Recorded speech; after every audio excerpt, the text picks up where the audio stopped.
Hello and welcome to a podcast about something where each week we dive deep into whatever it is we find interesting. I'm your host, Calvin, and joining me from the Tennis Podcast at the Pines at Del Mar Phase 2, guest host, Nick Emel from the Tennis Podcast. I think I said that already. Giddy up. And, you might have a new Nick on the block here. Yeah, we definitely have a new Nick on the block for the day. Old Nick is on vacation this week. He doesn't do Seinfeld. He's never really seen the show. So whenever I get a guest host in, I like to try and go deep into Seinfeld. And you're that lucky guy today. Well, tell Nick I have a problem with him on that. I take it personally that he hasn't watched Seinfeld. But happy to fill a spot today. I'm joking, of course. Nick is great. But happy to be here. Thanks for having me. We're happy to have you. Why don't you tell any listeners to a podcast about something that haven't heard the Tennis Podcast, which I have at least dropped your name several times. So if they haven't gone and listened, because I've learned so much from the Tennis Podcast. So if they haven't gone off and listened on their own, they're missing out and they need to unsubscribe. But why don't you tell them what they're missing out on?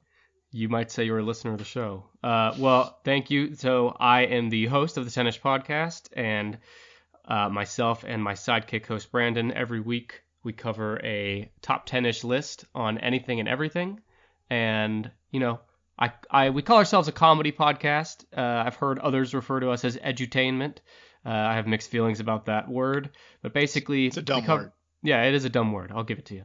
But we cover a different list every week. I'll bring a list, or Brandon will bring a list, and the other person does not know what the list is. So, for example, the latest episode we released at the time we're recording this was the heaviest presidents in U.S. history.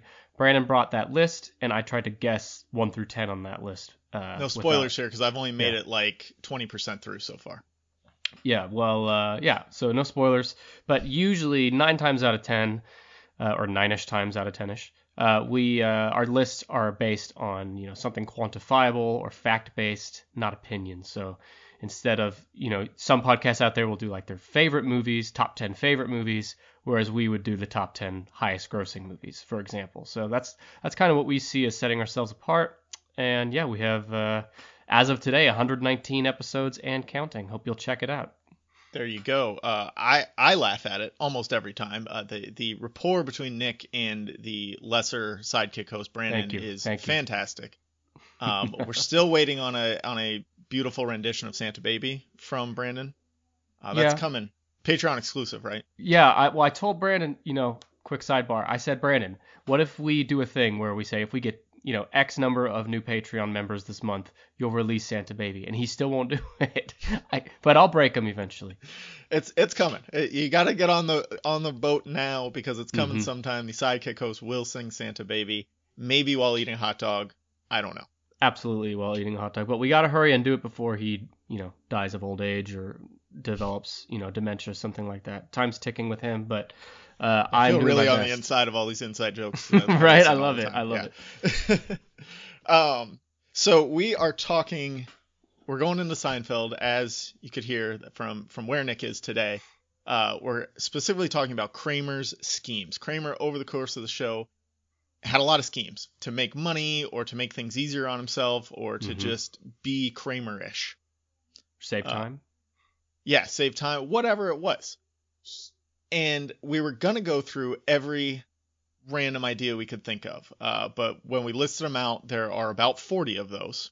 40-ish, if you will. 40-ish, you might say. Yes, thank 40-ish. You. Thank you.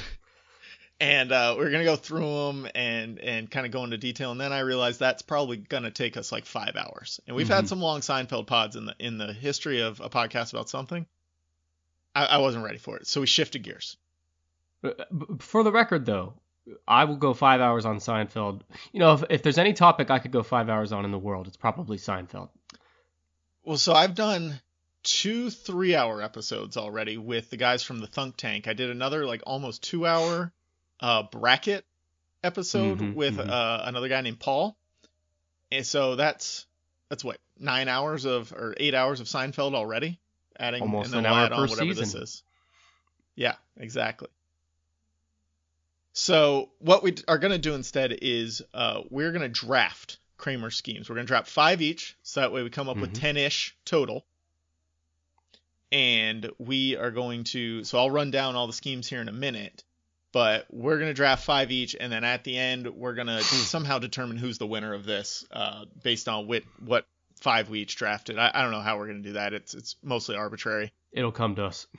Yeah, we'll figure it out once we read through the final lists. But yeah, so that I'm gonna be a graceful host and let Nick get the first pick here.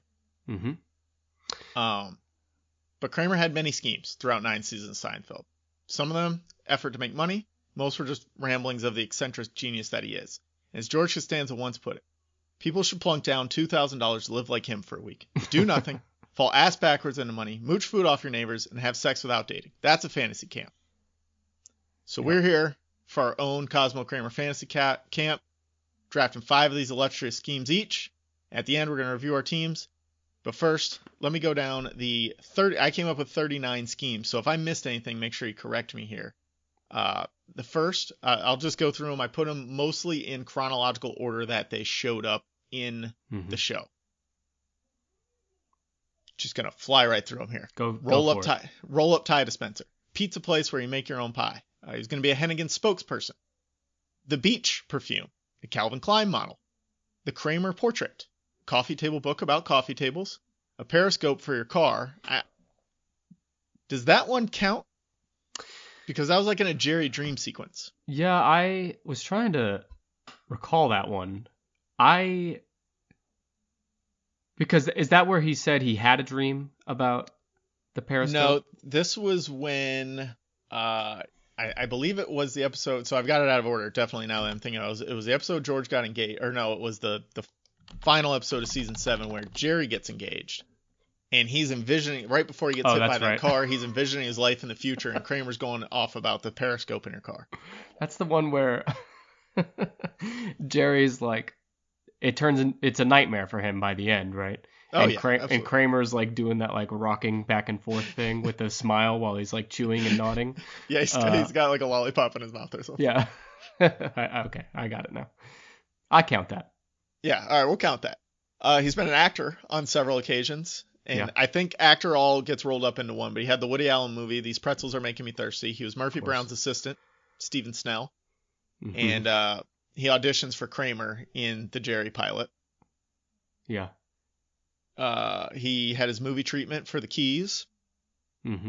Sells used records with Newman at Bleecker Bob's Records. He is a soap opera stand-in with Mickey. Coleman Santa Claus with Mickey as his elf.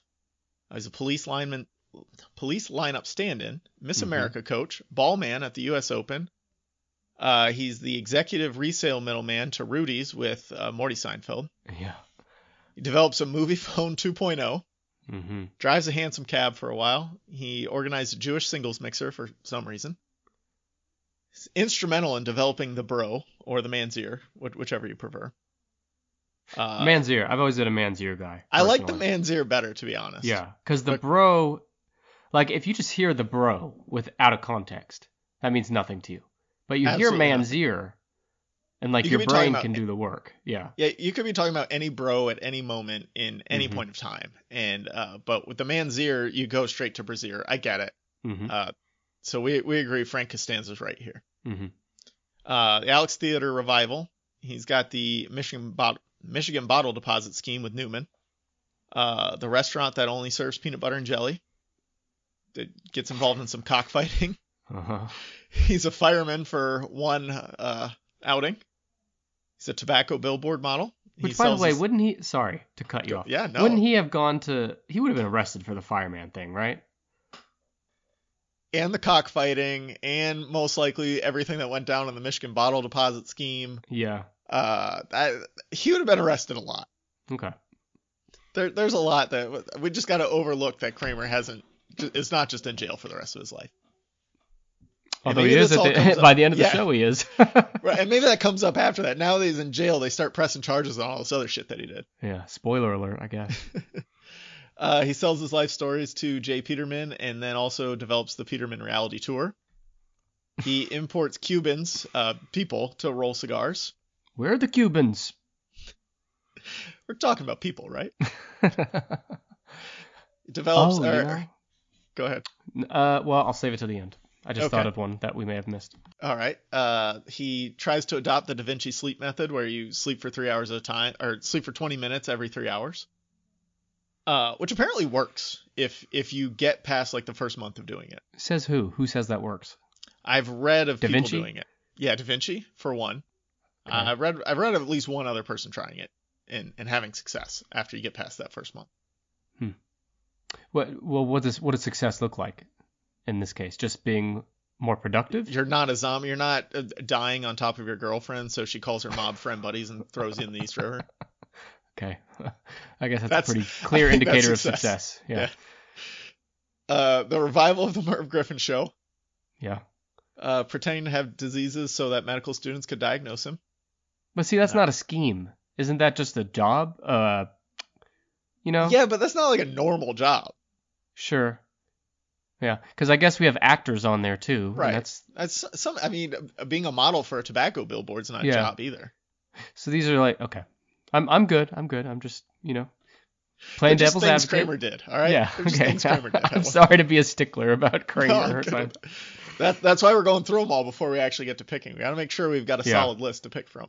He's a seat filler at the Tonys. He works at H&H Bagels. Again, that's just a job, but he bagels. I've been known to bagel. He's tested the bank's hello policy and tried to get some money off of them there. He stays in the shower all of the time to save time and therefore money. Works at Brant Leland. We don't really know what his job is, but he TCBs. Nobody knows what his job is, including him. He and Newman import rickshaws into New York City and try and get the homeless to pull them around. Mm-hmm. He reinstitutes KRAMER'S Industries with the schemes of the oil bladder system for what are those? The oil tankers. Where he tests that out at Play On. Mm-hmm. And then their final idea for KRAMER'S Industries before Darren goes away for a long time is ketchup and mustard in the same bottle. Darren's going away for a long, long time. So those are the 39 I came up with. I've thought of 7 that we missed. God. Some of these might be on the fence of whether or not we consider them a scheme. Okay, so the first one is the John Voight bite mark, because John Voight bites Kramer right out the window of the cab, and Kramer then uses that bite to compare it to the bite marks on the pencil found in George's car. They go to the dentist, Tim Watley's party. So a lot of dentists there. Is that a scheme? It's definitely a scheme.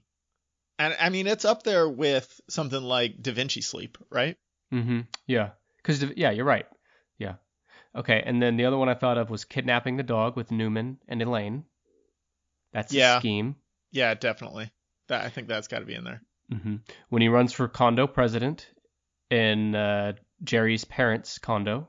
How did I miss that? Because that's a scheme if I've ever seen one. Right, that's the one with the wizard calculator. Yeah. It does other things!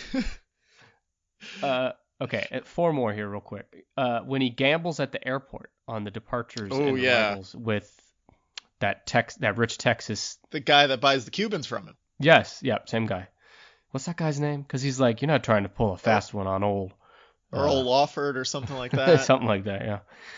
All right, 3 more. When he refrigerates his own blood. Oh, yeah, blood. We'll call that blood bank. Mm-hmm. Blood at home bank. Maybe. Yeah. When he adopts a highway. Oh, yeah, and he does the lane. It cleans up the lane, widens the lanes, yeah. 4-lane highway becomes a 2-lane pleasure cruise or whatever he says. I've wanted to adopt a highway ever since I've seen that episode. You can't do that shit. You can. You can't change the lanes. You can't change the lanes. No, again, Kramer would be absolutely arrested. But I've always wanted to adopt a highway. Like, if I had enough money to be a philanthropist, I would be a kick-ass philanthropist, by the way. First thing I'd be doing is adopting a highway. I just thought of another one while you were talking. So I have 2 more now. First one is karate class, when he fights the kids in karate. I don't know that that's a scheme. I mean, I told you it's on the fence. And this other one, I think he does. This other one I think you may also disqualify because it's technically George's scheme, but Kramer is instrumental in it, and that is when they move the Frogger machine. Because doesn't Slippery Kramer Pete. find all the guys? Yeah. Yeah, he gets Slippery Pete, and he's got the tape, Right. the police tape. We'll just say that's the police tape for the Frogger machine. Okay. All right, I'm done. I'm not going to add any more. So by my count, we have 47. 47, yep. And we each have to pick 5. Mm-hmm. And maybe we'll put a Twitter poll out there at some point too, and see what the listeners think. Yeah, but damn, we should have done that in advance. Didn't think of that. Yeah. Sorry, listeners. Here's what we do. We just make up the results now. Put the Twitter poll tomorrow because it's not released until Monday. And then we just rig the Twitter poll to our liking. Exactly. We just create a bunch of burner accounts, go in there and vote for whichever one we pick. Seems like a great use of time. People are out there doing stuff like that, man. Yeah. Okay, well, should we get started? Yeah, you get the first pick. Let's go. Oh, that's right. And okay. So you make your pick. Explain explain the scheme in a little bit more detail because we just kind of ran through them. And then why you picked it, and would you go through it? Like if you were Kramer or if you knew Kramer, would you go through it with it or would you help him with it? Mm-hmm. Those will be the things we try and hit on each one. And I'm going to reveal mine in reverse order from, like, I'm going to save my absolute favorite for last of my 5. What if I take it before you though? Because it's a draft. If I take it's a draft. Okay, you're right. So Nick is not, for the podcast about something listeners that don't know tennis, Nick is not a sports guy. You might not know how drafts work. You know what? He's right. Guilty. Do you watch Breaking Bad? I know you do, right? Oh, yeah. When Walter White puts his hands up and says, "Got me." That's me right now about not liking sports. Got me. All right. Well, then so then I'm not going to do what I said, and I'm actually going to reveal my favorite, right off the top. my number 1 scheme. And I felt bad choosing it as number 1 because we don't ever actually see it. It's just an idea he says, but he never does it. And that is the restaurant that only serves peanut butter and jelly. And he's going to call it PB&J's. I think that is such an amazing idea. So here's what it is. And we don't know much about it, actually. What I just said is pretty much all we know. That's it. It's in the episode, I believe the Da Vinci Sleep episode, because he's percolating. Yeah, he's percolating. Thank you. I'm percolating, Jerry. This is how he's proving that his mind is so much more free to come up with amazing ideas that he wouldn't have otherwise. And he brings up the peanut butter and jelly restaurant. And Jerry says, "Yeah, what are you going to call it?" And he says, "PB&J's." And he just says it so matter-of-factly, and then I think that's the end of the scene. But I love the idea because it could work. Because absolutely could work. There's all kinds of... First thing I thought of was mac and cheese restaurants are like a big thing now. And they're becoming more and more popular. I would totally go to a PB&J restaurant because you can have... It sounds like a silly idea at first, but when you think about it, you can have a million different kinds of PB&Js. You can have one that comes with banana, you could put whipped cream on another one, Nutella, strawberries, like all kinds of stuff. Different kinds of bacon bread on there, different jellies. Mm-hmm. Yeah. So and also, like, no one's done this that I know of in the world, but if you come up with PB&Js and you can somehow get Kramer's likeness involved in it, there you go. This is seriously an amazing idea. And I'm all in investing in it. PB&Js. So you've heard it here first. Tennis podcast and a podcast about something joint venture. We're going to open the first ever PB&J's restaurant halfway between Florida and Oklahoma. We'll do it. I'm in though. They've got grilled cheese restaurants, like you said. They got the mac and cheese. Grilled restaurants. Cheese. That's a better example. Absolutely no reason that there can't be a PB&J's. Why hasn't there been? Do you think? I don't know. Do you think it's because Kramer mentioned it? Like now it's too much of a joke? I mean, I don't know. I mean, you got the built-in kids demographic already. You can be vegan, you can be vegetarian. Yeah, you can do all kinds of stuff with PB&J's. Yeah, so if anyone out there makes PB&J's after listening to this, you fucking owe me. We at least need a finder's fee. Exactly. It's a write-off for you. Yeah, or at least sign up for my fucking Patreon or something. What's yours? Oh, go ahead. I did not prioritize any of these in advance, and I probably should have. But I was like, I know enough about Seinfeld. I'll figure it out. I'm going to go with my first pick off the board is the beach perfume. No! Oh, because that was one of mine. That's a good idea. The beach smells pretty good. I I'm kind of neutral on the beach smell itself, personally, but I know people would like it. And I know that, well, I'm stealing your thunder. You go ahead, explain Well, it yeah, first. so the beach perfume is a perfume that makes you smell like you just came from the beach. Jerry doesn't like the idea. He doesn't think people want to smell, or not Jerry, the Calvin Klein sales rep that he meets with doesn't like it. He doesn't think people want to smell like dead fish. But there's a lot more smells going on at the beach. Oh, yeah. You got all these beach bars that you're mixing with the ocean waves, and beach scents are very big. You know, here in Florida, beach scents are everywhere. Everybody's trying to get you on their beach scent. You go into a store, it smells like the beach. Kramer was just ahead of the time. He's living with the Polar Bear Club guys. He knows what's going on. Yeah. And I like the idea. I wouldn't wear it because I don't really wear any cologne, but I wouldn't mind somebody I was dating or my wife or so. Like, I wouldn't mind being around somebody who's wearing the beach perfume. There's a lot of perfume smells I can't stand. Hopefully you're not dating while you have a wife. Yeah. But just to clarify. But I remember when I first watched Seinfeld, when I'm fucking like 9 years old or something, and I get to this episode with Kramer's idea, and I was thinking, well, surely that's already a cologne. Like, I was that has to be a cologne already. Like, I'm still surprised that no one's really ran with that. It's a good idea. So you started watching Seinfeld when you were actually a kid? I did, yeah. Because I think from what I've gathered from just listening to you, I think we're about the same age. And I started at like 14 or 15, I want to say. The reruns on TBS was when I picked it up. Yeah.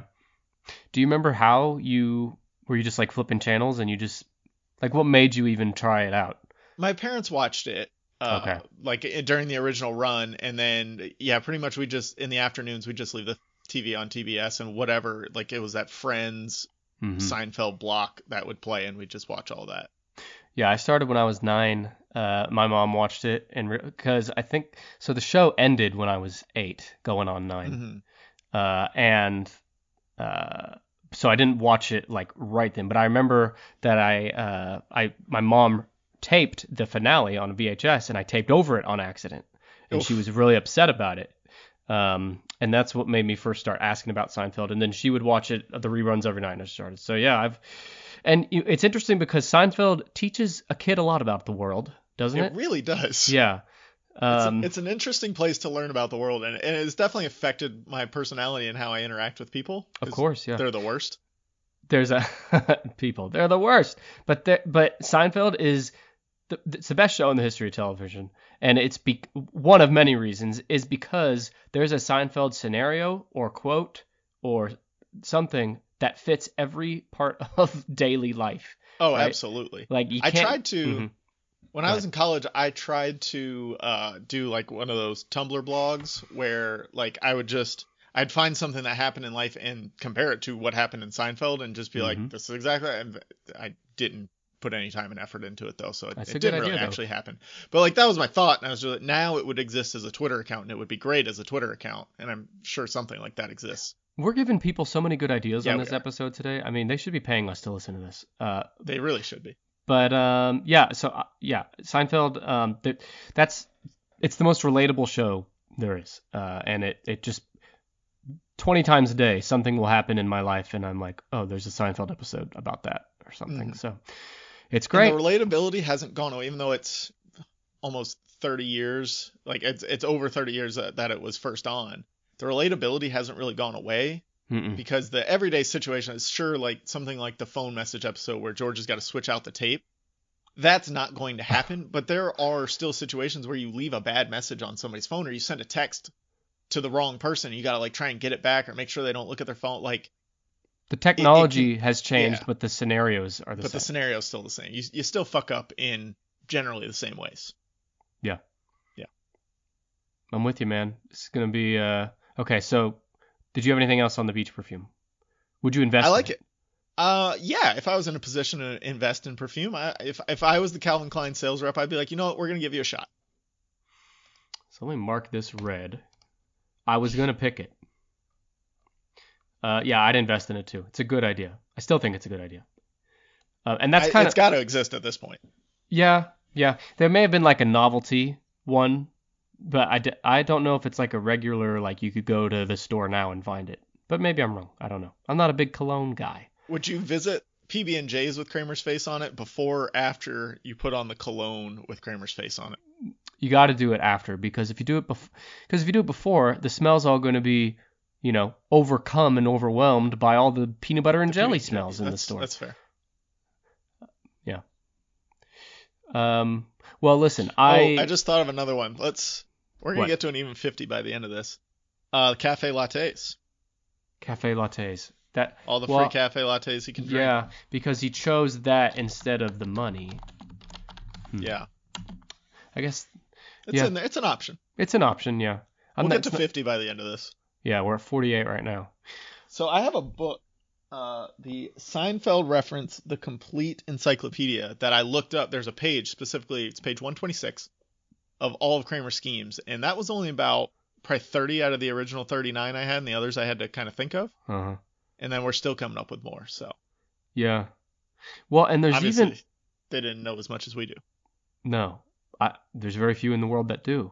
But, there's even stuff that is kind of like, because think about it, like hot tub in the apartment. That could be considered kind of a scheme. Or add it to the list. Or when he has the Japanese tourists sleep in his dresser, in the dresser drawers. Carl Farman. Right. I'm putting the hot tub and fake wood wallpaper. Oh, the fake wood wallpaper. In one. That's one thing. Okay.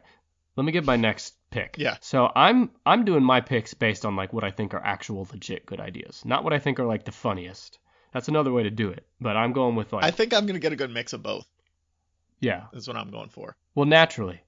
Okay. So my next one. This is maybe one of the more famous ones, so I hate to be that guy, but I'm going to choose it. The coffee table book about coffee tables. Yeah, gotta have it. That probably should have been a first round pick. Yeah. And, on the surface, and in the show, it sounds so stupid, right? Elaine doesn't even want to pitch it to her boss. And Kramer ends up So here's the idea. Kramer, it's the episode where George lives with his parents. Well, there's lots of those episodes, but it's in that season. I want to say like season 5, maybe 6. It's 5. Okay, thank you, Mr. Know-It-All. Because at the end of season 5, George starts doing the opposite, and he gets an apartment and a good job. Yes, yeah. See, I was close though. Yeah, no, you said 5 or 6. It's just clarifying for the listeners. Okay, and so George. Sorry, let me start over. Jerry puts a drink on George's parents' coffee table, and there becomes a coffee table stain on it. That leads to all this stuff with George and his storyline. But at that moment, Kramer says, what about a coffee table book about coffee tables? And then he gets on the subway with Elaine, and they're driving, and he's telling Elaine all the ideas. And Elaine's just like, sure. And he's like, you're going to tell your boss about it, right? And she's like, sure. And she never does because it's stupid. And then Kramer runs into her boss with the cigar store Indian. There you go. Yep. And then that's when he pitches the idea, and it becomes a real book. Kramer goes on the Regis and Kathy show and throws up or spits up the coffee. He just spits out. I don't think it was. So I think they give him prop drinks on those shows sometimes. So I think that's probably what it was. Is he got a prop drink and wasn't aware of it, and he spits it all over Regis and Kathy. And he didn't get to go on Sonya Live. I never made that connection that it was a. That's what I think it. I might be wrong. I just thought it was hot coffee. That's got to make sense because that's what Kramer would do. Anyway, I love that part where it's just like so out of left field. And if you don't have a coffee table, it turns into a coffee table. Yeah, it has little legs on it, and the crowd in the live studio audience of the Regis and Kathy show love that. It's a great little thing. And at first thought you're thinking that is such a dumb book. Who would ever buy that? But the reason I think it's a good idea is something Kramer said on the subway to Elaine. He said that you can have celebrities and their coffee tables. And that made me think this is just kind of a mini MTV Cribs type thing, right? Yeah, there's so many dumb coffee table books or like, Us Weekly or whatever, where there's just random crap about celebrities in it. Mm-hmm. Why not a coffee table book? I think people would. It's just an excuse to see into celebrities' homes. And then you could have the history of coffee tables, like the first coffee table. There's all kinds of good stuff. So anyway, long story short, coaster. Yep, I'm picking coffee table book, and I would invest in it. Absolutely, I agree with you. It did exist, the coffee table book about coffee tables. When they first released, so this was in mid 2000s, I want to say like 06, 07-ish. They released the whole series on DVD. This is when they were first like going big into like, let's release full series on DVD box sets. They included a coffee table with the little legs. It was a smaller version of it, but they included that in with the box set. I don't know if I remember that was actually a book or not, or if it was just like kind of a prop book for the sake of having it. I don't remember. I could be misremembering, but was it maybe that the box set itself was the, quote, coffee table book? Like it had the legs on it? Yeah. Something had legs. Unlike this fucking show, right? Just kidding. All right, well, I'm done. So what's your second pick? My second pick is the...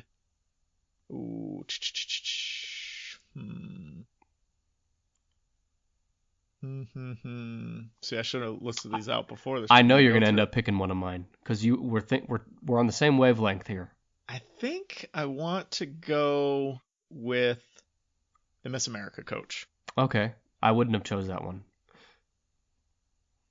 He did a good job of coaching Miss America. He did. And he took it very seriously. Should be commended for that. Yeah. And I think he could have had a career had this contestant's pigeons not died or doves not died. Mm-hmm. I think he could have had a career in coaching these Miss America women. Once he leads her to the final, Yeah. And I had a theory at one point. I espoused this on one of our previous episodes, maybe the Festivus episode, where I'm not sure that Kramer didn't kill the doves himself. Remind me what happened. It wasn't actually Jerry, because Jerry dumps the water because the doves are supposedly downstairs. They're down one flying floor. all around, making all kinds of noise, and Jerry dumps the water down. Yeah. Now, have you ever stayed in a hotel with a balcony? Yeah, probably. Have you ever gone out on that balcony and been able to dump water onto something on a floor below you? No. So that's where this stands, right? Uh-huh. There's no way that Jerry dumped that water on those doves. And even if he had, doves can get wet. They fly out in the rain all the time. Yeah. How do these doves getting wet kill them? Well, was it ice water? Yeah, and maybe it like spooked them and they bonked their head into the side of the cage, maybe. So my theory is that Kramer actually killed the doves and blamed it on Jerry. So one, to get her focus off of Jerry, now that she hates him for killing the doves. And also, they're in Atlantic City. Kramer's got a bit of a gambling problem. He knew she was going to win with those doves. He bet against her, bet big against her, and made sure she didn't win without the doves. So he goes and kills him in the middle of the night. You blames it on Jerry. Okay, you're stretching a little bit. I mean, am I stretching any further than Jerry killing the doves? The logic is all there, but are we not supposed to? I mean, I don't know. It's not like a Scorsese film or something, I think it's like. But it is. Yeah, maybe I'm underselling it. That's fair. Yeah, I never thought of that. I think Kramer killed the doves. Do you know what my favorite thing? This is kind of off topic, but you reminded me of it. My favorite aspect of Kramer, my favorite underrated aspect of Kramer, is how he is such a friend. Like, he's a loyal sidekick, right? Yes. Much more loyal than my sidekick host, am I right? But basically, and by that I mean, like, there's all kinds of scenes and examples where, like, I want to say, where is Jerry going? He says something like, I'm going. He's got to go pick up George's car. Yeah. You want to come? Yeah, exactly. Like, yeah, I'm in. Yeah, exactly. That's a good example. There's lots of those where Kramer's just in, or when Elaine wants Elaine wants to buy the armoire on the street, and she asks Kramer to watch it for her. So he does. He goes and he goes into Jerry's apartment, look at the pillow, and say yeah, and then leaves. He helps kidnap a dog. He helps Newman with the bottle deposit scheme. Like that. Yeah, it's time and time again. He's even early on when George and Kramer aren't very good friends yet. And, George gets the busboy fired. Kramer's right there going over there with him. Helping look for the cat when he gets out, all that good stuff. But at the same time, so we've established he's a loyal sidekick friend. At the same time, though, he will sell you down the river before you know it. He will, like, what's an example of that? Like Jerry asked him if he killed somebody, would Kramer turn him in? And he says he absolutely would. Yeah. And there's other examples too. I'll probably think of them as we keep going. But He sells out Darren in the oil bladder scheme. right, yeah. And he will. There's something with Bob Sacramento. Anyway, this is bad radio, so I'll move on. But he has both sides of him to that. Yes. Like he's loyal, but he's also like out for himself at all times. But he's a survivor. He is a survivor. He's always getting stuff done. I thought of 5 more Oh, schemes. Jesus. Let's add them to the list. The Pigman. Yeah. So He that doesn't in and of really do its- anything there, though. but he just steals thinks the Pigman. He does steal the Pigman, who's just a ugly man. Mm-hmm. We'll add it to the list. I mean, I don't want you to be mad at me. At There's this point, a little we're bit of just adding resentment. everything. We gotta have a scheme for every episode by the end of this. There's the Ass Man license plate, which is not a scheme, but he does use it to pretend he's a proctologist. Yeah, that wasn't his scheme, but the scheme was thrust upon him, and he took it upon himself. Mm-hmm. There's the wheelchair. Doesn't he buy? It's early on when he gets that wheelchair. It's defective. Yeah, I just watched that one last night when they park in the handicap spot, and then he gets the wheelchair for the lady. Mhm. Cougar 9000. Right. There's the butter shave. Yeah, that's definitely a scheme. And my last one is the meat slicer, because he pretends to be Dr. Von Nostrand. Van Nostrand, yeah. Yeah. Yeah, so the meat slicer / Dr. Van Nostrand because he's wearing a jacket, like a lab coat. That's all he needed. Yeah. We got to do George's schemes next, because like that's all part of George's scheme. Yeah, George has had some schemes too. George's are a little more evil. Yeah. And like potentially hurting other people and doesn't give a shit. Yeah. But all right, so let's go with your third pick. Okay. So my third pick, I hate to do another food one, but I'm going to. And that is a pizza place where you make your own pie. Yeah, I was holding out for that one. That's a good one. Because like PB&J's, like when you first hear it, you think, oh, that's stupid. And Jerry thinks it's stupid. But when you start thinking about it more, it's a good idea. There's make your own style at buffets, sub shops. We all customize our own pizza anyway when you order it. And it could be a fun, like I picture like, kids having birthday parties there and shit like that. So I'm not as into it as I am PB&J's. PB&J's is like 10 out of 10, 10 out of 10-ish idea. But I still like the pizza place where you make your own pie. Yeah, I like that too. When we were kids, when the whole book it thing was going on with Pizza Hut, yeah, we had a Pizza Hut near our school, and we like walked up there for a field trip one day, and we got to make our own pies, like the little personal pans, and it was fun. Like you said, good for kids' birthdays, things like that. It was a fun thing to do. I don't think it's a good COVID business idea. Well, you're right. Can't have people touching all the ingredients during COVID. But, But they do whatever. Anyway. That's true. How is that?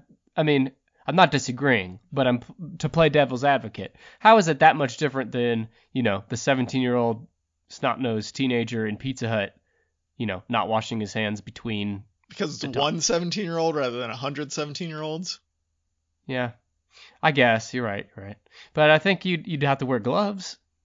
Yeah, absolutely. So that's where you'd lose people, though. Just like these people won't wear masks. They're going in there and they're saying, you can't make me wear gloves while I touch everybody's ingredients. God bless America. Well, and this one actually worked for him for a minute. Because he went in with Poppy, and then Elaine ruined Poppy's with her abortion talk. But it never got off the ground, did it? Like No. Poppy had they had a verbal understanding they were going to do it, and he was testing the concept at Poppy's restaurant. Oh, that's right. And then they had the whole abortion allegory argument about when the pizza is a pizza. And that's so fucking funny, though. That's so brilliant. Yeah, it really is.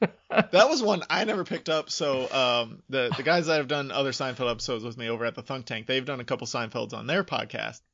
And they were the first one that pointed that out, that made it dawn on me that, that's the same conversation. Well, it's not a pizza until you put it in the oven. Oh, it's a pizza the minute you put your fingers in the dough. And I'm like, so they pointed that out. I'm like, No shit. Of course it is. Yeah. No, I didn't catch Because the that whole at first episode is either. about abortion. Yeah, because that's the same one where Elaine's dating the mover, right? That moves the couch Yeah. and Poppy pees on the couch.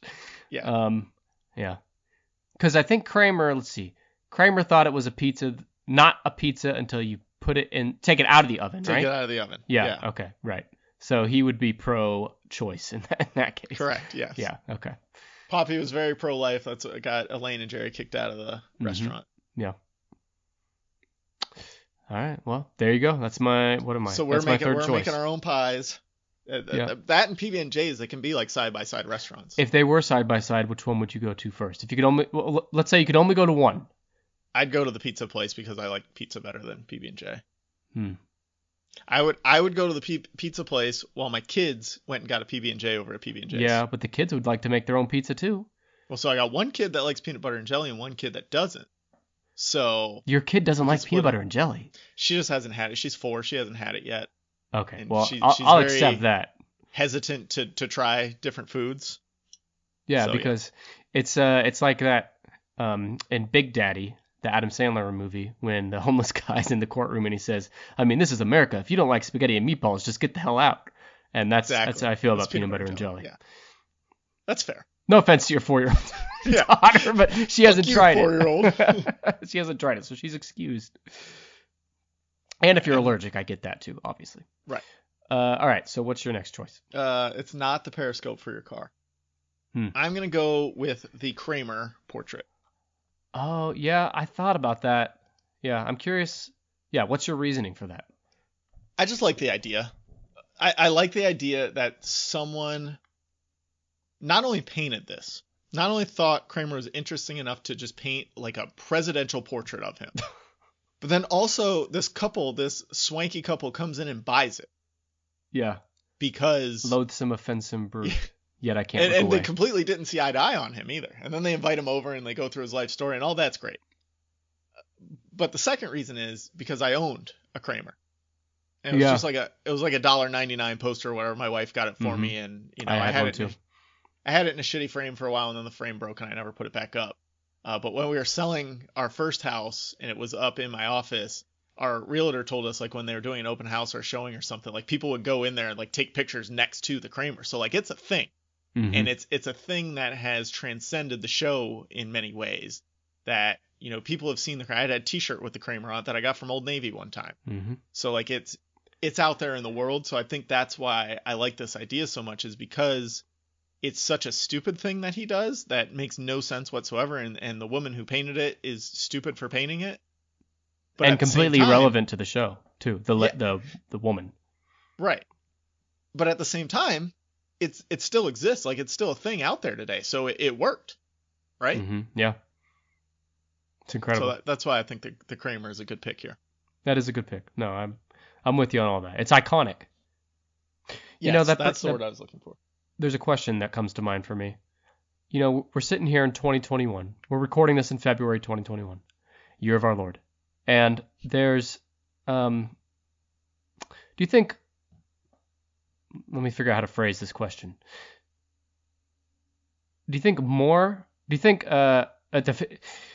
Sorry, I'm struggling to articulate this. Do you think more or less than 50% of people over the age 18 have seen one or more episodes of Seinfeld in the world? Over the age 18? Yeah. More.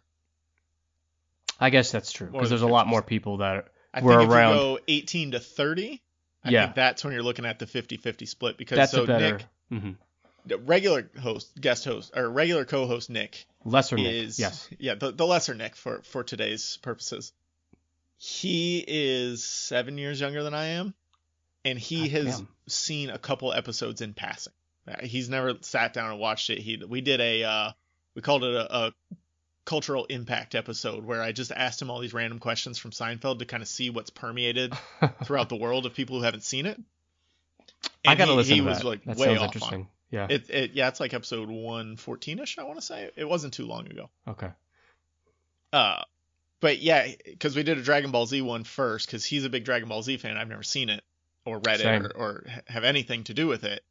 And so then we did Seinfeld, and he had a hard time getting some of the answers, which I thought were easy questions. and maybe they were, maybe they weren't. I don't know. I'm too ingrained in Seinfeld in my everyday life. So I think the generation just below us, like probably 3 years younger than us, is like the cutoff of where that block of Seinfeld wasn't on TBS in the afternoon for those people, and they just didn't watch it. Or, well, not even that, man. It's like what you said is true, but in addition, the generation younger than us, they didn't watch like afternoon TV. You know what I mean? Correct. They didn't have the TV on like we did, watching reruns of shit. Everything they watch, and same with you and I today, but everything they watched growing up was on demand. Right. They could find anything they wanted whenever they wanted. So why are they going to go back and watch this show that's 20 years old? Right. And yeah, and because so much of the shows I discovered as a child was from flipping through the channels. Yeah, it's just on. You got your 30 channels or whatever, and you just pick what's on. Yeah. And that's why, interests are so much more segmented today, because everything's on demand. No, there's not any, well, there is still, but there's fewer things that everybody's seen or is watching. You have no reason to go experience something if you don't feel like it's something you're not going to like. There's no point. Right. Mm-hmm. Whereas when we were teenagers, because I think that's when a lot of people get into the things that they kind of latch onto, is when they're teenagers, when they start forming their own opinions. Mm-hmm. When we were teenagers, you had what was on TV, and you had to watch that, or you had whatever video game system was in your house, and that's what you had to play. Now everybody has a phone or a tablet. You can download literally any game you want. Same with TV. You can go on demand and look at whatever you want. Once you're done with the cartoon phase, you're just going to go look at the things you already like at that point, or what your friends like. You're not going to stumble upon Seinfeld randomly. No. And our generation, your early 30s, right? 30, 31, 32, yes. Somewhere in there. Yeah, same.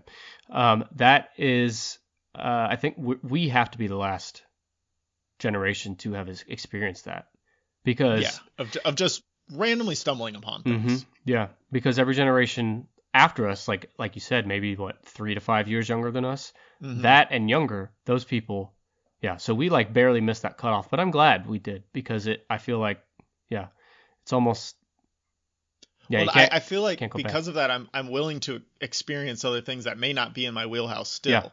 Like I'll go watch something that is not, and I think a lot of people younger than us and even our age are going away from the network sitcoms, and they're not very good for the most part, but I still give those a try still sometimes, because something like The Good Place comes up and it's really good, and then there's a million shows that are bad.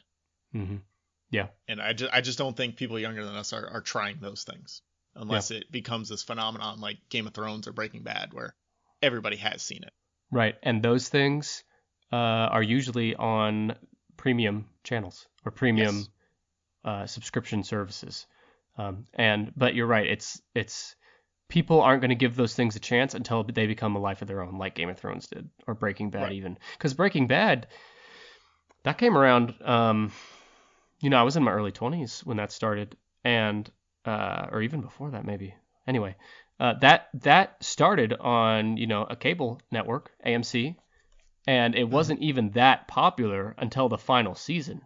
Right. And then, we're way off fucking track here, but that totally last season is like, I remember it being the hugest thing ever. It was 2012, 2013-ish. And I think it started in 2008 and ended 13. I think you're right. Because I was looking not too long ago, because I'm a fucking nerd and I do this shit.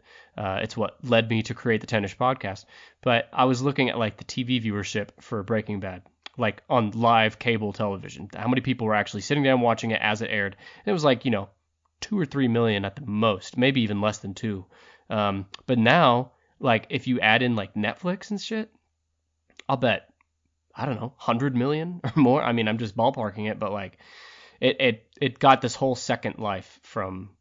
Well, yeah, you see it with that, and you see it with something like The Office, right? That Office everybody's crying because The Office went off Netflix, and it's like, okay, well, I've had the DVDs forever.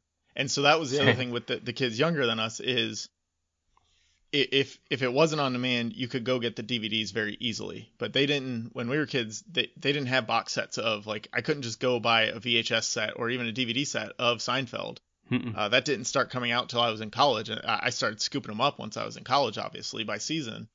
But now it's everything you get literally anytime you want. Dude, what are we doing? We're The sitting here kids these fucking... days. Yeah, we're sitting here talking like a couple of Brandons. The kids these days. but Well, it's hey. your pick, and you just keep going off on other shit. So. Do I? Oh, shit. Is it my turn? Okay. Well. This was not going to be one of my top picks, but since you took one or two of mine, I'm going to mention it. I was saving this one as an honorable mention, but I'll mention it. Staying in the shower all the time.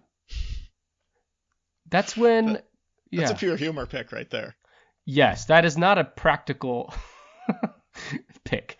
This is the one where it's late. It might even be season 9. It's at least season 8, if not 9. I think it's 8. I have it in... no, I have it in 9. Okay. 9's the best season, by the way. It's 7, but okay. 6 or 7. I'm of the opinion that each season gets better. So, like, to me, the best season's 9. The second best is 8. The third best is 7. But anyway. I understand that. But we're in agreement that the early seasons, while good, like, can't touch the later seasons, right? Yeah, I think 6 is the most quintessentially Seinfeld season. Yeah, no, I could agree with that. So when we did that cultural impact episode, Nick asked, okay, I'm going to watch 4 seasons of Seinfeld. What should I do? I said 6 first. I said 6, then 7, 4, and either 5 or 8. Mm-hmm. But in that order. I think if you go in at 6, you get the best idea of who the characters are the fastest. That's a great way to put it. I agree with that too. But you also reminded me of another scheme we missed. Let's go for it. Which is season 9, when Kramer and Jerry switch apartments, and Kramer tries to get the chicken roaster canceled. But I'm not going to go on a side point on that because I'm midpoint making my pick, which is the shower, and that is where it's the germaphobe episode. So Elaine's having a germaphobe kind of rivalry with Peggy, thank you, at her office. And, to the side of that, Kramer's storyline in that episode is that he starts spending all of his time in the shower. He takes his phone calls in the shower. He cooks food in the shower. I think he gets a shower. Yeah, that's it. That's a garbage disposal. Yeah. Anyway, I picked this one not because it's like a money-making idea like PB&J's, but because I fucking love the shower. If I could stay in the shower all the time, I would. The shower, you tell me if this is anything like you. Oh, no, I'm right with you here. Okay. Because, you and I both have small kids. I have 2 kids, and I work from home too, even before COVID. Yep. And same here. The only time I'm really alone in my life is when I'm in the shower. And the shower is like where I go to, and because I work from home, this is maybe TMI, whatever, but because I work from home, I never shower in the morning. Mm-hmm. No, I'm the same way. Yeah, I shower either like midday or at the end of the day, and so that's kind of my way to decompress from the day. And anyway, I take long showers, and so just the idea of being in a hot, steamy shower for all day sounds great. Yeah, no, I'm right there with you. I'm in the same boat. I was working from home before. I got to be alone a lot because I was the only one here during the day. My kids were in school. My wife was at work, and now my kids are back in school now. But my wife's still here all day. So, like, for a while there, the walls were closing in. Yeah, it was just like, I had the run of the house for all day, every day, and that's gone now. But yeah, those showers, like, I'd go for a bike ride or something, come back, get that mid-afternoon shower just right before bed. It is it's just nice to be alone with your thoughts and everything. Like you said, you get to decompress. And Kramer's got it right. I don't know about cooking in the shower, but everything else, I'm there for it. Yeah. With you. By the way, another scheme, the shower heads. Oh, yeah. They use it for elephants. We're not going to pick any of these ones that are way down here. No, I just feel like as a completionist, I have to mention them. Yeah. No, I agree. But I'm ready for your next pick. My next pick is the selling his life stories to Jay Peterman for $750 and then starting the Peterman reality tour. Can I include those together? Yes. Okay. They're connected for sure. Yeah. I love the pants story. The very pants I was returning. I like it when he. Oh, well, so. Tell the folks at home. Yeah. Elaine is hired to ghostwrite her boss's Jay Peterman's memoirs. and Jerry wants somebody to ghost read it for him when it comes out.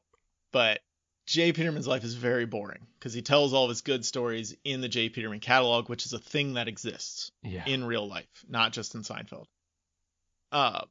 And so she realizes this is all boring. And then for some reason, Peterman meets Kramer. Oh, no, that's right.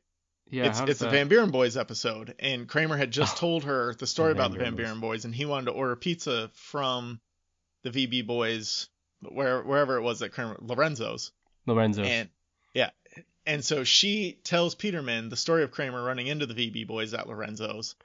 And that's when he says, that's a good story, put it in the book. So then they have to go buy all of Kramer's stories from Kramer because they're much more interesting than Peterman's actual stories.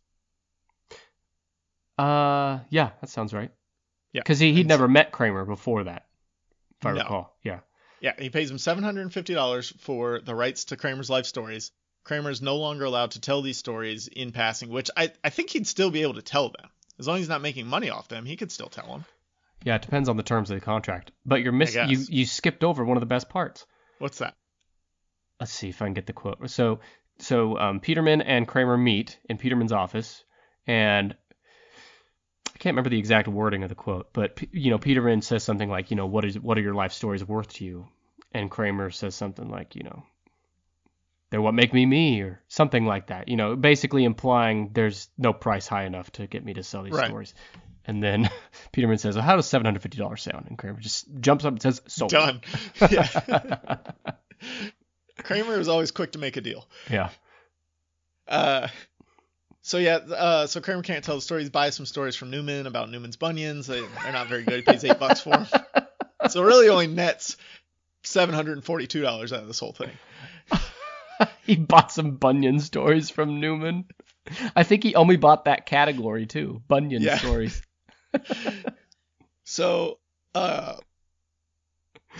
Elaine starts Elaine doesn't like Kramer's stories because they're stupid. Like, he tells the pants story where he's on the phone with Bob Sacamano, and then he realizes he needs to return his pants, and he steps in a muddy puddle. She doesn't like that. It's too boring. Right. So she livens it up with some extravagant, tale. And Peterman doesn't like that either. He makes her go back to the original story. So Peterman thinks that Elaine's coming up with all these original stories, which are actually Kramer's stories. So Peterman calls Kramer and tells him he can have his stories back, even though he is actually using Kramer's stories. So then the book finally comes out later, and Elaine tells Kramer that they actually had to use Kramer's stories. And so now Kramer wants to capitalize on this. So he starts the Peterman reality bus tour, where he drives around New York City and shows people the real places that his real escapades happened that are Peterman's fake escapades. That people think are Peterman's real escapades. And the beauty of the bus tour, the reality bus tour, is that coincides with another scheme from Elaine to get rid of the muffin tops. Muffin tops, yes. Yeah. That's got to be a top 10 episode for me. And it's got a double scheme from Jerry and George, because that's the episode where they're going to the No, that's not the one where they're going to the Tonys. No. That's the one where... I thought it was where he was dating the girl. Jerry shaves his chest. Oh, that's right. Yeah. And he turns into a werewolf at the end. A werewolf, yeah. Yeah.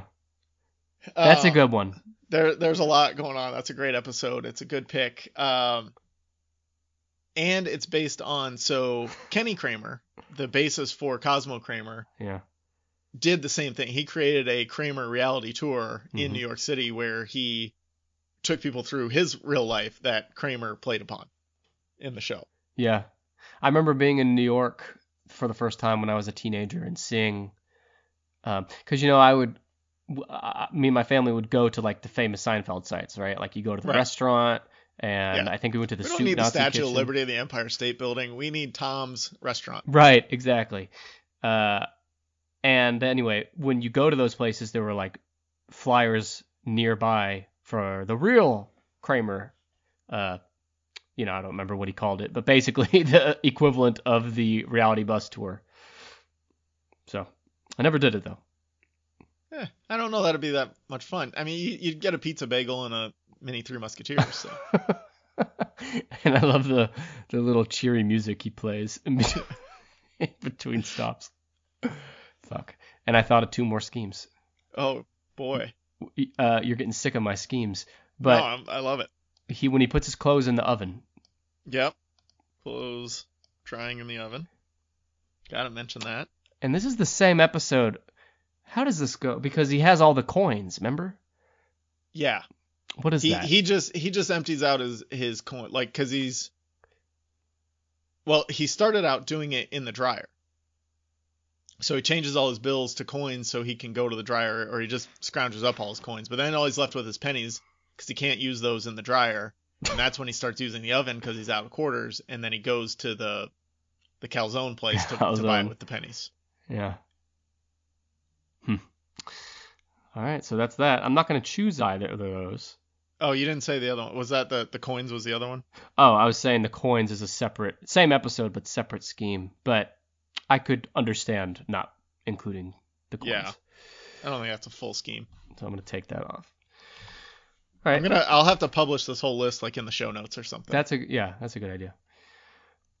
So it's my turn, right? Yes, this is your final pick. My final pick. Shit.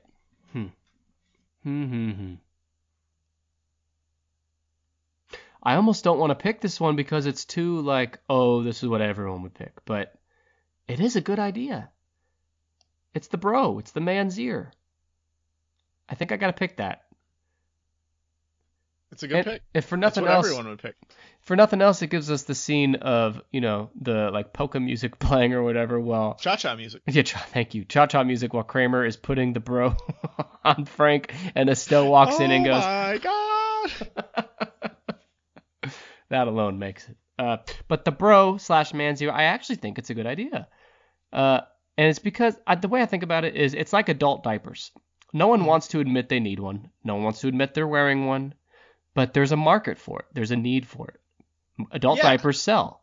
And I think the bro would sell. There are some hefty fellas out there that can use a little extra support. Yeah. So yeah. That's it. The man's ear. And I would go with man's ear. Yeah. Well, Kramer called it the bro, so for the sake of this, we have to go with the bro. You're right. Shame on me. But I agree that man's ear is the better name. So for my final pick, this is a personal favorite, one of my favorite episodes. It's the recreation of the Merv Griffin show. Yeah. I do love that one. I didn't go with it just because I felt like there's no like scheme to it, right? He's not trying to get rich.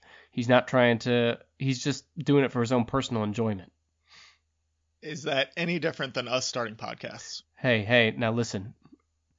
Getting a little aggressive on me. There's no money in it. There's no scheme to it. It's just getting up there and talking about, as long as you don't replace him with a guest host and Newman, it's fine. We've all tried the random one-off episodes, Scandals and Animals, the reformatting. You're right. And we go to break and then drink a Diet Coke. I love it when he goes to break. He goes to break and Lane's sitting right there. He turns on music, eats like 2 chips, takes a drink, burps. We're back. So stupid. I like that, and I like Elaine like, Kramer, what the hell are you doing? You're reading cue cards for what? He just like loses it and goes so in character that he asks Elaine, or he asks George, well, so you and Jerry used to date, I hear, after Elaine gets up and leaves because he was in the wrong seat. Wrong cue card. But I love when he has Go ahead. Sorry, I love when he has the guest animal guy on. Yeah. And he's like, "Where's the cameras?" Yeah. It's one of my favorites just to watch because there's so much fun stuff. Jerry dates the girl with the toy collection as myself, of someone who has a massive toy collection. And that's really fun to watch. Yeah. That's it. George runs over the squirrel. The squirrel with the tiny instruments. Yeah, that classic George episode 2 of just like he can't do anything right. And he has a deal with the pigeons. We have a deal. Man, there's a lot of good stuff in that episode. What is Elaine doing in there? Oh, that's the Seidler. Right, the Tic Tacs, right? The Tic Tacs, and the wrestling shoes, and guy keeps taking credit for her work. Which is Lou Feilerman. Rob Schneider. No, Rob Schneider is the guy with the hearing aid. You're right. Who? Okay. Oh, the Sadler's the guy with like the big smile and he likes the Mickey Mouse gum. Yeah. Yeah. Yep. And they stopped making those years ago. I think I can help you, Stinky. Man, you're right. I mean, as far as like notable quality shit for every character, all the main 4 characters, and you even got Newman in there too. Yep. Newman's got some good stuff. That's got to be a Kramer's top. Yeah. Sidekick, his Andy Richter, if you will. Yeah. Or his Brandon, the sidekick host, whichever. Yeah. Brandon's not quite as charismatic though. It's Newman. Yeah, I think as far as overall episodes go, Merv Griffin has got to be in the top few. It's definitely one of my favorites. Season 9, which you couldn't stop shit talking earlier. Season 9. I didn't shit talk it. I'm perfectly fine with season 9. The problem with season 9 is it gets a little too far outside of reality sometimes. Right, kind of like the Parks and Rec to The Office. Yeah, that's how I feel. That's how I say it. Yeah. There's always the feeling in Seinfeld where, like, okay, people wouldn't really act this way. But then, like, you see some of these things with Larry David and how George personified him, and it's like, no, these were things that happened. But I feel like season 9 is even further removed from that. It's still funny and iconic. You make a... I agree with you. I think seasons 8 and 9 are a little more out there. But I think the reason they're my favorites is I probably had more laugh out loud moments in those seasons. I'll agree with that. Yeah. Like when Kramer cooks himself on the roof in butter and he looks up at Jerry and says, "Put a fork in me, Jerry. I'm done." Fucking kills me every time. Yeah, so along that same, like, season 6 kind of sticks in my mind because that was the first DVD I bought, or like the DVD set I bought was season 6. So freshman year of college, it was the only thing I watched, like falling asleep or whatever. And then since then, I bought all the other DVD sets, and now I have them digitally, and it's still what I watch to fall asleep every night. I've conditioned myself over the past 15 years to fall asleep to Seinfeld. Yeah. I mean, I don't do it every night, but often. And there was a time in my life where I did do it every night. There are times when, or probably not anymore because I don't just sit flipping through the channels, but like in college, if I would sit and flip through the channels and Seinfeld would be on and I'd stop on it, I wouldn't be tired, but I would fall asleep. Because I was just like, I had conditioned myself to that. You Pavlov dogged yourself into a Seinfeld. Yeah. Boom, I'm out. Man. Let's talk some honorable mentions. What do we need to go a little deeper into that we didn't get to pick? I already kind of talked about the butter shave just a second ago. Yep. I think that's a good one. I think the chicken roaster is probably one of my favorites because it does turn into a scheme. It doesn't start as a scheme. But Jerry and George, there's a new chicken restaurant right across the street from Kramer's apartment window. And they, it has a big, huge red light, like on the sign, and it permeates into Kramer's apartment. He can't sleep and all that. So Jerry, I don't even remember why Jerry offers to trade him apartments. So he meets his friend Seth on the street, who works at like some big bank. Yeah. And he talks him into going and having lunch with him, right? He gets fired. And he gets fired, and he has to take the job as the assistant manager at Kenny Rogers Chicken Roaster. So Jerry, like, Kramer's trying to get the chicken restaurant shut down, and Jerry doesn't want to let him do it until his friend Seth finds a new job. Oh, that's right. And so in order to get Kramer to chill, he switches him apartments temporarily. And then they both start taking the other's characteristics, which is amazing. And which is really funny. Yeah. Kramer, there's also a part in that episode where, what is it? It is this one, I think, where Jerry is, I think it's before they trade apartments maybe, and Kramer's in Jerry's apartment. He says, "Okay, Newman, come on in." And Newman scampers in with huge buckets of chicken, and he tries to run past Jerry to get into Jerry's bed with the chicken. It's just amazing. So, I don't know. I guess I'm just like raving about the episode as a whole, but that's a good episode. Yeah. What about you? Is there any others that you want to talk through? The Michigan bottle deposit scheme. Okay. Good one. So in New York, if you drink a plastic or glass bottle or a can of soda, anything like that, you can turn it into a recycling center for 5 cents. So you get a 5-cent refund on every drink you drink, basically.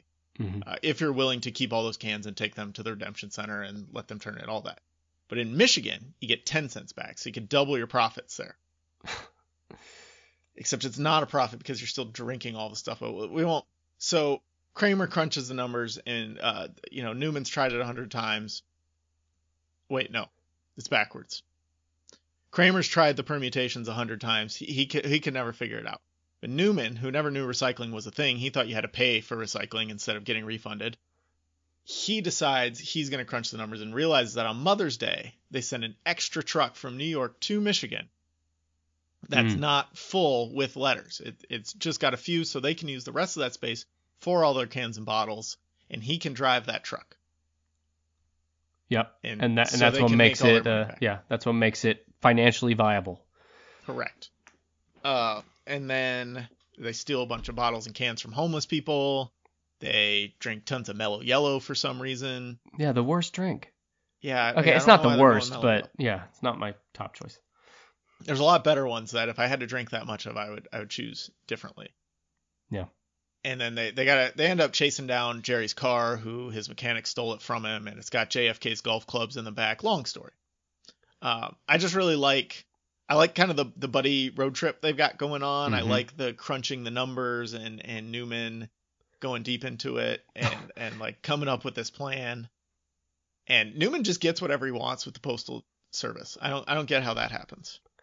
This well, what do you mean by that, real quick?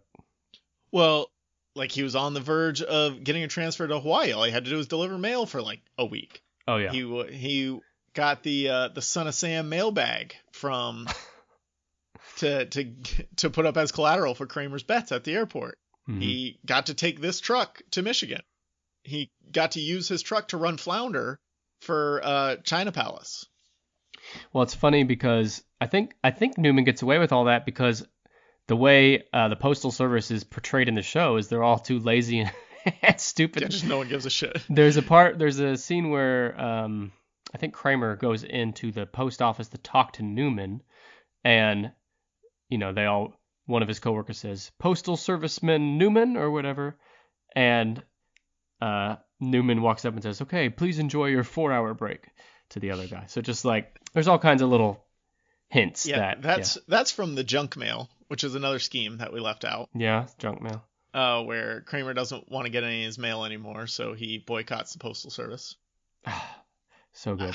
While I was talking through that Michigan bottle deposit, I had another scheme that I just thought of that I forgot. I thought of one.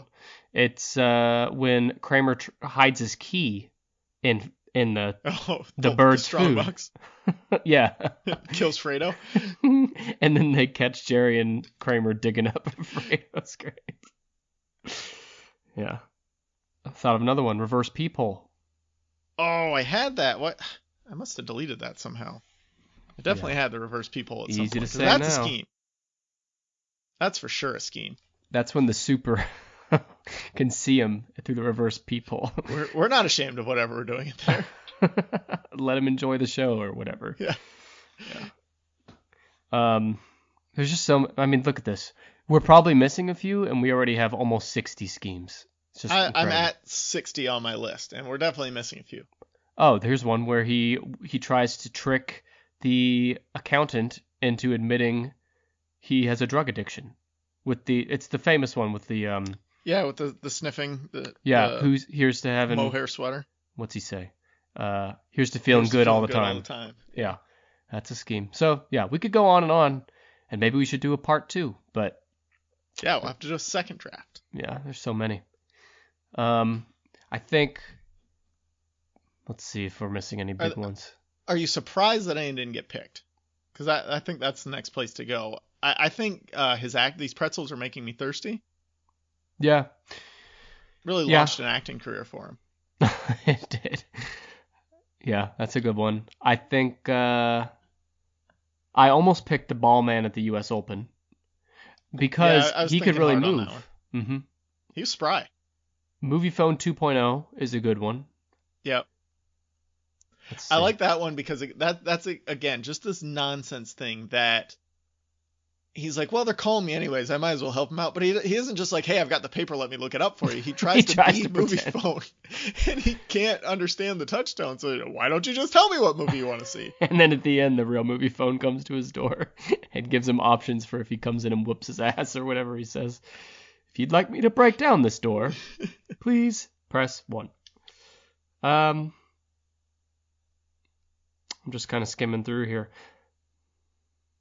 The meat slicer is good because there's that line when he tells, so he has a meat slicer that he's using in his home to like cut meat, and it's like an industrial meat slicer, and he tells Elaine, We've all been there. Yeah, right. He tells Elaine, I cut meat sometimes so thin I can't even see it, and then Elaine says, well, how do you know you really cut it? He just like looks off and says, well, I guess I just assumed. There's so many like great little things to each one of these schemes. We're almost doing a disservice by not talking in depth about each one. But again, it would have been incredibly long. And as we've come up with at least 20 extras since we've been sitting here. Yeah. But man, has there ever, it's the little things you mentioned. Mm-hmm. Has there ever, I mean, maybe if we really thought about it, but off the top of my head, I can't think of a better like actor that is so like married to the role. You know what I mean? Like Michael Richards was born for that role. And yeah. I think maybe Dwight in The Office is a close second. But I've seen Rainn Wilson in other things, and he can do other things. When you see Michael Richards in other things, other than his stand-up act where he's just a blatant racist. Yeah, we don't he's talk still about Kramer. that. Like you still feel Kramer in a lot of his performances. Yeah, but it's just like the little mannerisms and facials and like the way he'd fucking like move his body. Like I have to assume most of that's ad-libbed. Yeah, especially the physical stuff. Yeah, like, the physical there's no way comedy. you could script that. I almost picked the Brant Leland. It's so good. TCB, Taking Care of Business. Yeah. That's another great one where there's a lot of little things in that where he's just fixing the copier and all of a sudden he's in this meeting. He just keeps showing up and the guy tries to fire him and he's like, I don't really work here. But my favorite part of that episode is when he opens up the briefcase that he takes to work every day and it's just full of crackers. Well, Jerry asks what's in there. Crackers. And he goes, oh, crackers. And then he just walks off and the scene cuts. And then, it does like the montage later. He's just sitting there eating the crackers at his desk. Yeah, but Michael Richards, man, he just like, just the subtle things he does with the Kramer character is just so perfect, so spot on. The way he talks, the way he answered Jerry right there. Oh, crackers. Like, it's just so Kramer. So, I don't know, man. He nailed it. It's a shame that I fucking, what are your thoughts on a Seinfeld reunion? Because a part of me is like, leave it alone. And I'm kind of upset now because, like, if they were going to do it, now you don't have Morty. You don't have Frank Costanza. And, Michael Richards is in his 70s. I'm against reunions in general for the most part. Just because it's never the same, right? Everybody else has gone on to their careers. And you look at something like Arrested Development that tried to come back for those last 2 seasons and they look so weird because of the actors all have these other lives now going on. They couldn't be in the same room most of the time. And like, I feel like reunions are that. It's this very forced thing. And we have to get as many jokes as we can in here so that people who loved this show 30 years ago will laugh. And it's like, well, you're just retreading what you've already done. Like I've gone to see Jerry Seinfeld do stand up a couple times. Me too. And a lot of it I've seen him once live and then I've watched like his stand-up specials on HBO or Netflix or whatever. And a lot of it is retread of the material you see in those opening clips of Seinfeld episodes. And I'm just like, this isn't funny because I've seen it 1,000 times and it's that the jokes are still funny and the idea of them are funny, but it doesn't hit you that same way as the first time you heard it in the show. And so I think reunion specials often feel like that. Did you ever see the Curb Your Enthusiasm episode where they did a mock reunion? I did. And that was fine. And there was also was fine. There was a Super Bowl commercial that was like 2 minutes long with Jerry and George and Newman, which was also good. They extended that a little bit in Comedians in Cars Getting Coffee. Yeah, I may have so there's seen like that. there's like a full 10-minute on it of that extended version of that Super Bowl commercial, which again, like I'm fine with those little short things or like as part of Curb, it being part of this bigger thing that is what they're doing, and they kind of poke fun at the idea of doing it throughout the thing as well on Curb. Mm-hmm. So I don't know that I would want to see it. I don't know that they could get the magic back. I don't know that I need a reunion with everyone in character, but I would love to see just like a sit down with like the main four plus a few others where they just like reminisce about the show, because I would love to get them all in the same room, in character or out of character, just to, I don't know, because like I just feel like time's getting away from us here, I don't know. Yeah. Like, do you ever watch the Inside the Actor Studio? Maybe. It's not ringing a bell. I don't remember the guy's name. I have very little. I've seen a couple episodes of it, but the Actor Studio is like a famous acting school that a lot of people have gone to. So he'll bring these people back and talk to them about their career. Like Bradley Cooper's been on it and all these other people. And so he'll talk to them about their career and ask them about different characters and why they chose to do what they do and how far they've come and all that, blah, blah, blah. So they did one episode with the entire cast of Arrested Development, which was a lot of fun because he talked to them in character sometimes and he talked to the actors sometimes. And they all got to play off it, just like what you're saying. It's them all in the same room reminiscing about the show and also kind of getting into character and doing things like that. And I think that would be a really good forum for something like that, especially with how big Julia Louis-Dreyfus has gotten since then. Yeah. But she was big then, and then she fell off a little, and then with Veep and everything else, now she's kind of back on top. Yeah, I think I'm happy for her. And I agree with you. And I think another thing that would be fun with that is if you played a couple episodes for them that they probably have not watched since it aired, if even then. Right. Yeah. And if I remember the Arrested Development thing, I think they did that. They would play some clips and be like, well, what was going on here? Yeah. Yeah, it'd be a lot of fun. I hope we get that someday because... Larry David, we know you're listening. Let's get on it. Listener of the show. Yeah. Yeah. You mentioned Julia Louis-Dreyfus. She was big in Seinfeld, fell off a cliff. She tried a bunch of shows. I remember watching some of them, like I think Watching Ellie was what it was called, maybe. Steve Carell was in that. There's some others too that they never went anywhere. And then she finally Adventures of Old Christine. Yeah, there was that too, which I think that one did pretty well. That one, it went like 6 or 7 seasons. Yeah. I saw a couple episodes. It was always pretty funny. But even those were like what, mid to late 2000s at the soonest. So there was a good like 10-year gap there where she didn't really do much notable. But Michael Richards never did anything notable again. I mean, he tried. There was 1 or 2 things he tried, but never. And then Jason Alexander. He's been in and out of things. I always get the sense that he doesn't try or like he doesn't care. Yeah. Well, he comes from a stage background too. He was a stage actor before he was on Seinfeld, and that they almost like didn't even audition him, or he didn't want to audition because of that, because it was so far removed from what he does. So I think he went back to that a lot. I think he tried to have his own sitcom that he tried to lead that didn't work out in the early 2000s. I watched one of them. I don't know if he did more than one. I watched at least. It was called Listen Up, I think, right? It had the guy from the actor that played what's his name? Bill Cosby's son in the Cosby Show. Oh, Malcolm Jamal Warner. Yes, him. Yeah. Anyway, yeah, it didn't work out. And Jason, he's appeared here and there in different movies and stuff. Like he was in Shallow Hal. Yeah, he's in other stuff. I'm glad that's the first thing we both think of. Yeah. Well, I have to think that's the most prominent role he's had since then, really. He was the rapey guy in Pretty Woman, but that was before Seinfeld, actually. Well, wasn't it during Seinfeld? I think Pretty Woman was right before Seinfeld aired. Either way. He was in Dunstan Checks In with the monkey. That's true. But that was definitely during Seinfeld. So Pretty Woman came out in 1990, so it probably filmed about a year before that. So it would have been right as Seinfeld was starting. Yeah, but it hadn't made it big yet. Yeah, he wasn't George yet. Yeah. Anyway, so yeah, Jason Alexander, of all of them, I think he's the most talented of the 4.